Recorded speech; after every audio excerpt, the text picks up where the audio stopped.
'n daaglikse oordenking saam met my, Rinus van Sandwyk van Sion in Parys. Vanmôre is dag 3. En vanmôre praat ek met jou oor, dit gaan alles oor hom. Ons gesels 'n bietjie verder oor gister se tema. Ons sien dus dat dit juis as gevolg van hulle ongeloof was, dat hulle nie die land van rus kon ingaan nie. Hebreërs 3 vers 19. Van Johannes die Doper het Jesus gesê, dit is die grootste man wat ooit geleef het. En tog teken die skrif ook aan dat Johannes geen magtige wonderwerke gedoen het nie. So, wat het Johannes die grootste man gemaak wat ooit geleef het? Een ding. Hy het nie oor krag en gebed gepraat nie. Hy het nie oor oorwinning deur dissipline geleer nie. Hy het eenvoudig gesê, kyk na die lam. Kyk na hom en volg hom.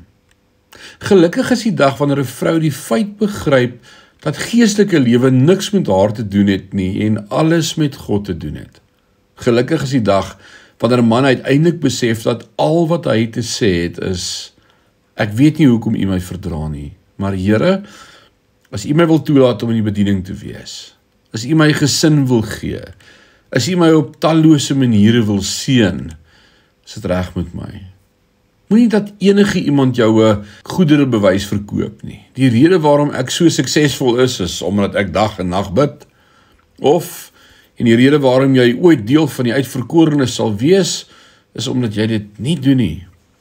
Enige man, enige vrou kan vandag kragtig gebruik en buitengewoon geseën word, bo enigiets wat hulle kan vra of selfs dink, as hulle net sou leer om te sê, ek glo u, Here. In teenstelling met wat baie leer, sê die misleiding van sonde altyd, ek moet meer doen.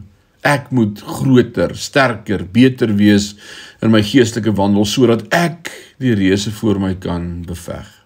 Nee, God sê, dis die sonde wat jou sal uithou.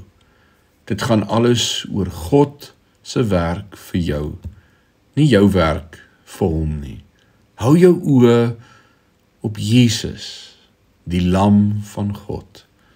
Die Here seën jou in hierdie dag. Amen.